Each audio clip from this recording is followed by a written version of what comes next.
Hello, this is Rich from Loner Strategy Games, and I intend to do more videos on the United Nations of Earth versus Commonwealth of Man, but the Toxoids have kind of caught my interest lately, so I thought I would see how they perform against the Commonwealth of Man.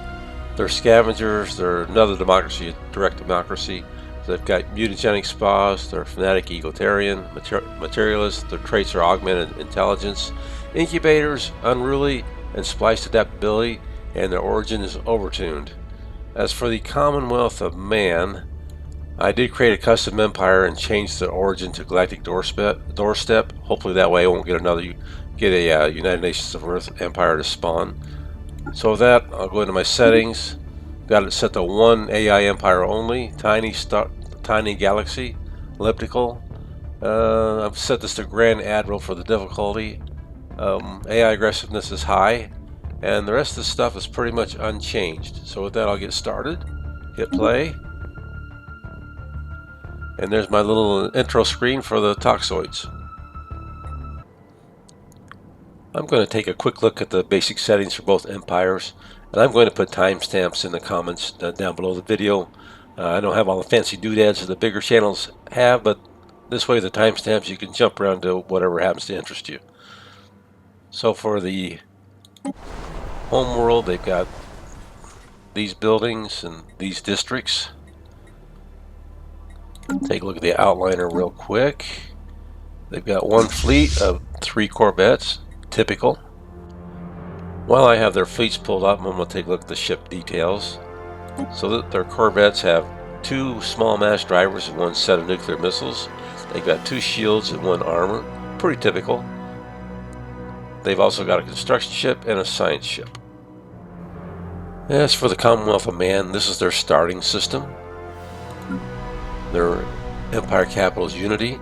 These are the buildings they currently have, and these are the districts they have. Take a look at their ships real quick, their military fleets. They also have 3 corvettes. Look at the ship details, and they've got the same loadout as the Gothikan Alliance. 2 small mass drivers and a nuclear missile array, and 2 shields and 1 armor. Okay, I've now zoomed out to the galaxy map. Here's the Gothikan Alliance, and here's the Commonwealth of Man. Not too far apart in this game, so we should get some action sooner rather than later. So I think I'll just sit back, unpause the game, put it on fast forward, and just jump in with a quick analysis whenever the situation or whenever the need rises. So with that, I will take it off pause and we'll get started.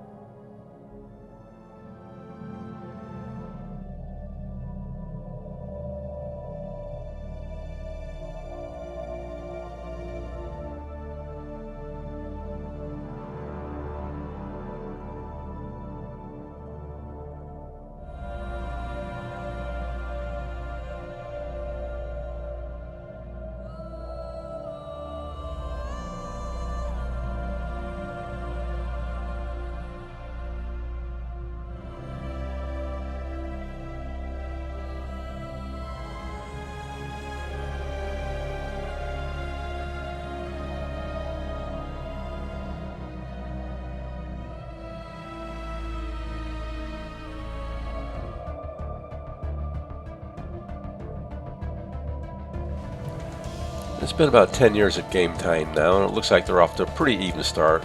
The Gothikan Alliance appears to have more territory, but I think that's just because their star systems are spread out farther than the Commonwealth of Man's. Anyway, I thought I'd take a quick peek at the empires to see how they're doing. Situation log updated. Gothikan Alliance, let's see. They've now got 2 military fleets. This one's all corvettes, and this one's all corvettes. And they haven't really updated their weaponry any. As for colonies, they have 3 colonies. One's in the process of being established. As for the Commonwealth of Man, they also have 2 military fleets. And for their loadout, weapons loadout on the ships, it's still the same also. And they also own 3 colonies. So pretty even start so far. Go back out to the observer status, and it looks like they are slightly behind in power. Fleet strength is even, so it really is a pretty even start all the way around for both empires. Now I'm back in observer mode, and I'll take the game off pause and we'll see what happens. It looks like the best path between the two empires is here. So I doubt they'll be meeting up anytime soon.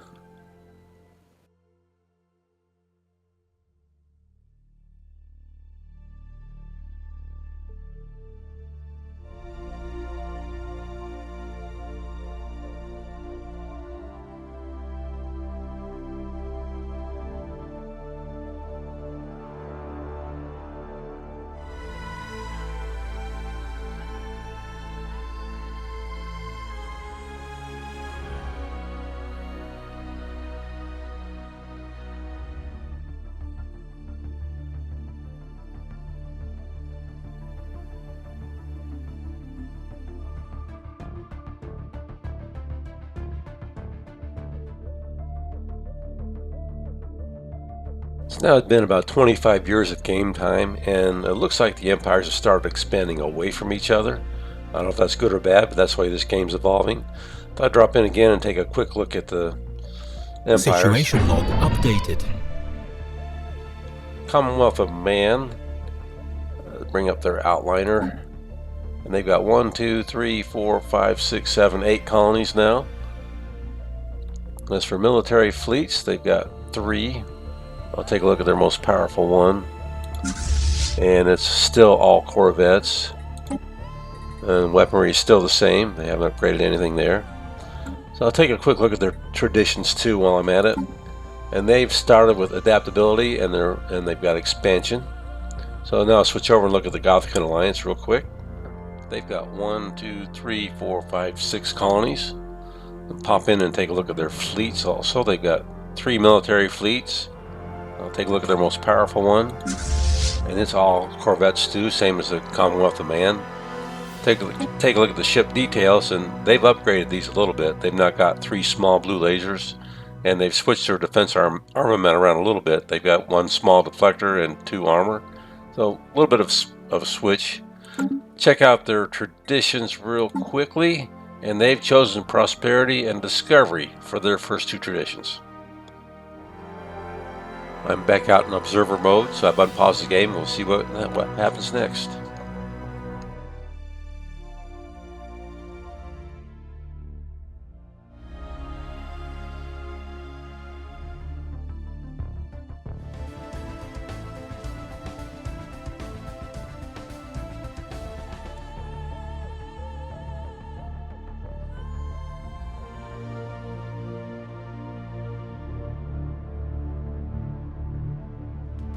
"50 years of game time have now elapsed, and although they're close here, their borders won't touch at this spot. They have to go follow the hyperlanes.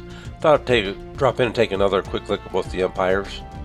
Looking at the observer outline, it looks like the Commonwealth of Man is building up a really sizable lead over the Gothikan Alliance when it comes to ships.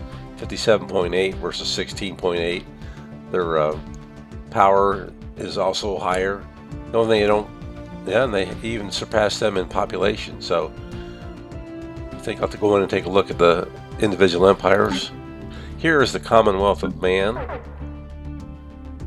I'll bring up their outliner. They have 1, 2, 3, 4, 5, 6, 7, 8, 9, 10, 11, 12, 13, 14, 15, 16 colonies. Several star bases. They've got a lot of strike forces, a lot of fleets. Take a look at their most powerful one, which is we'll look at this guy. And they've got cruisers and destroyers and corvettes. So I'll take a look at the most powerful ship, which is a cruiser.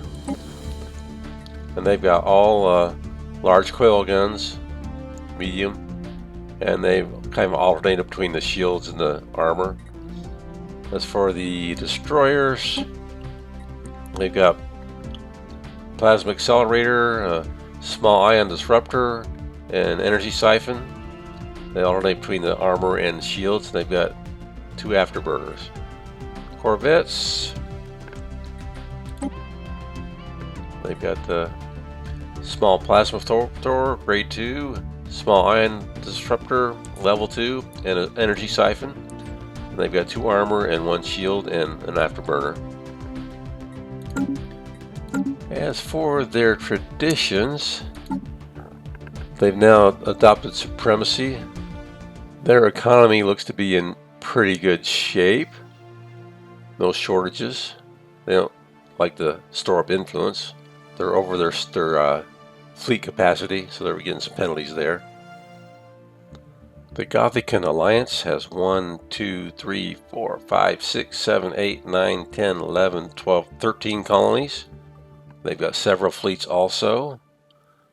Jump and take a look at this one. They've got cruisers.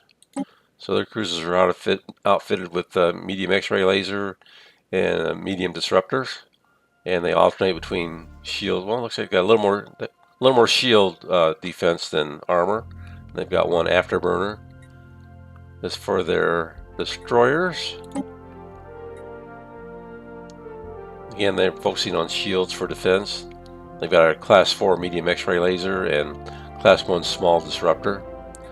And the corvettes, I don't see any corvettes in this fleet, so they must be focusing on the bigger ones, bigger ships instead. So it'll be interesting to see how that plays out when they get into combat. As for traditions, they've adopted domination after these first two. Their economy looks to be in good shape also. No shortages, and they have not went over their fleet capacity limit, so they're not incurring any penalties right now. So I'll go back out into observer mode and we'll let the game roll on.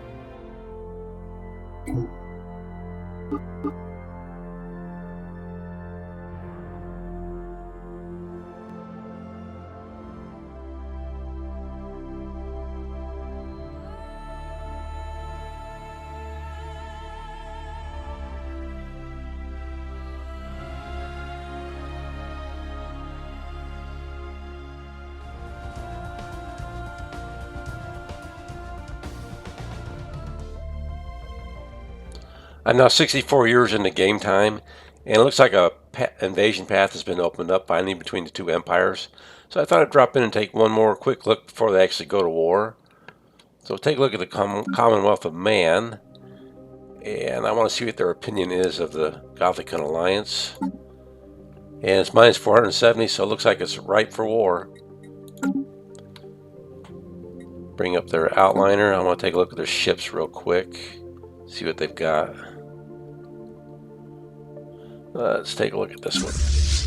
So the cruisers, they've got large plasma accelerators and medium ion disruptors, and they can alternate between shielding and armor.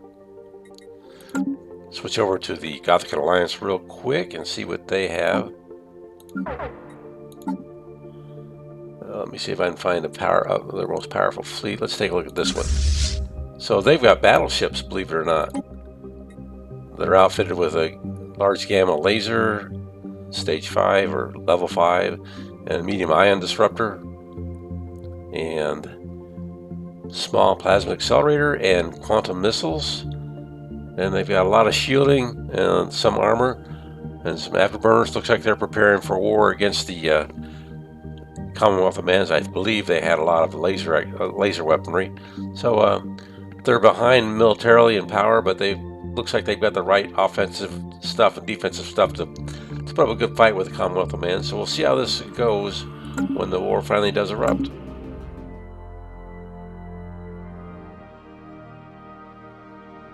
The war has finally erupted between the two empires. The Commonwealth of Man has declared war on the Gothikan Alliance.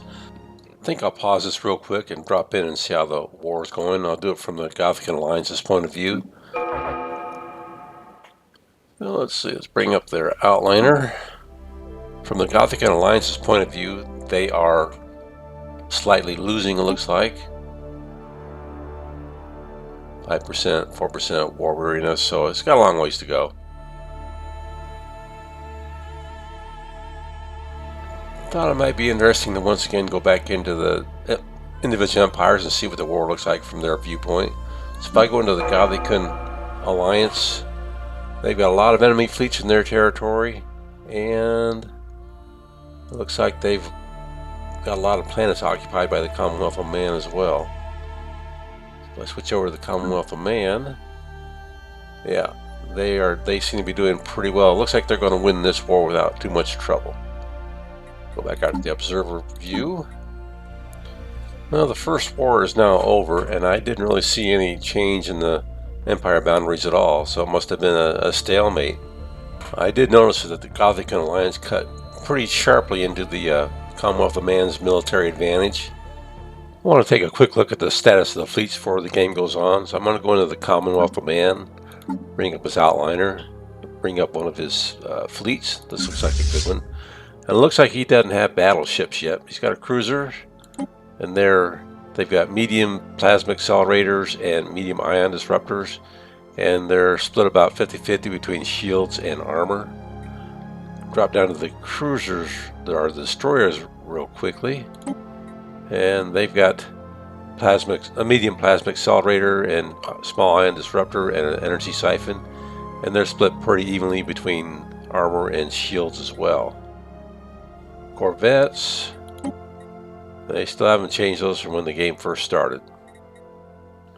As for the Gothikan Alliance, let's take a look at this one. They've got the battleships.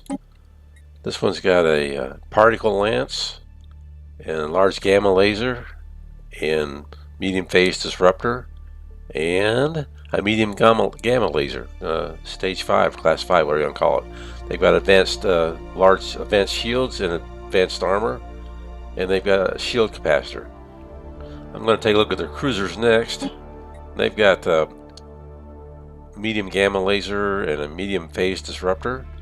And they more have a balance towards shields instead of armor as well. As for the destroyers, they've also got medium gamma lasers and small phase disruptors and small accelerator plasma. They're also heavily weighted towards shielding versus armor because of who they're fighting. As for the corvettes, they have upgraded there since the start of the game. They've got a small phase disruptor, small plasma accelerator, and quantum missiles. And once again, they're more heavily loaded up with shields versus armor. So I can see why they held their own against the Commonwealth of Man and cut down their military advantage. Looks like in this case, quality triumphed over quantity.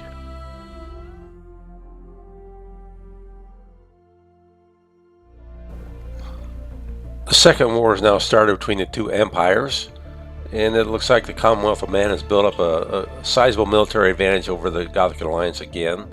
We'll see how that works out for them. And once again, they are the aggressors, so we'll see how that plays out. So I paused the game for a minute so I could take a look at the war weariness, see where we're at on that. And it looks like the Commonwealth of Man's only at 1%, whereas the Gothikan Alliance is at 4%, so still a long ways to go in the war. I'm going to pause the game once again and take a look at the war from the Commonwealth of Man's point of view. And it looks like they're doing fairly well again. War weariness is 3% to 21%, so it looks like they're winning this war rather handily right now. But I thought that the last time too, and it didn't really work out that way. So I'll go back out to observer mode. Taking a look at the war from the Commonwealth of Man's point of view shows that they are winning decisively, like 5% to 66% when it comes Special to war project weariness. complete. So I would think they're going to win this war real easily.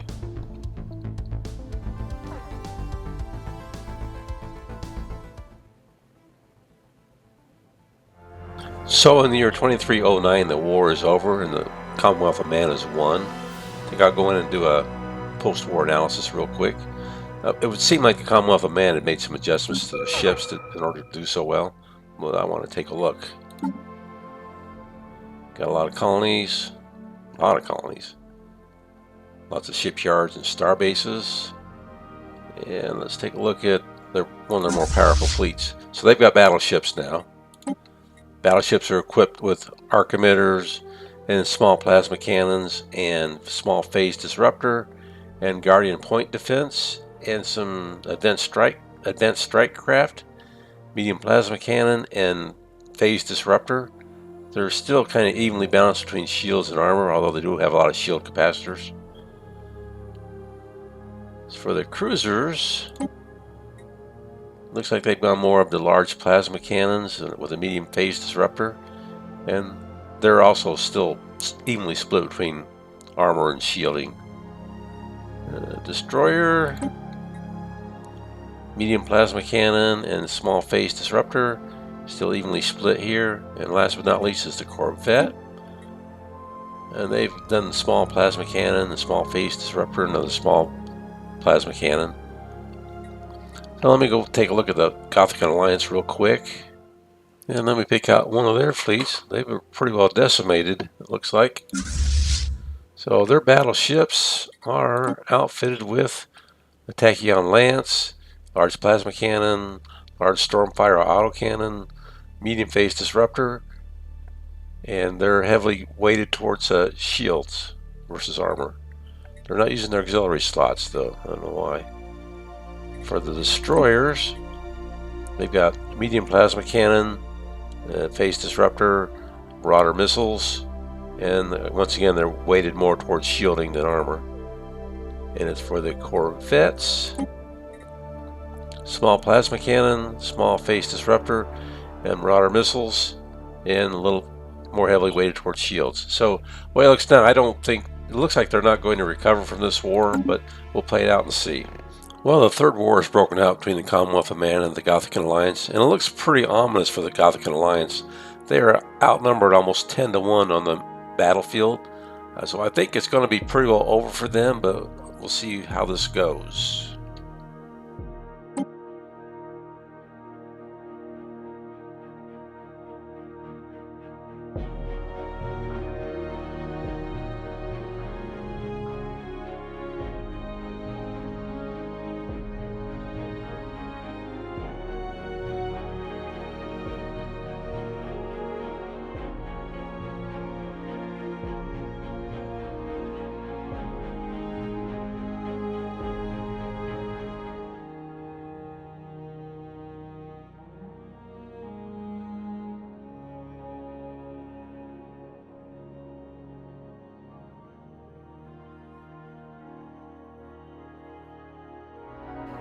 So for all intents and purposes, this game is over. The Commonwealth of Man has completely crushed and annihilated the Gothikan Alliance.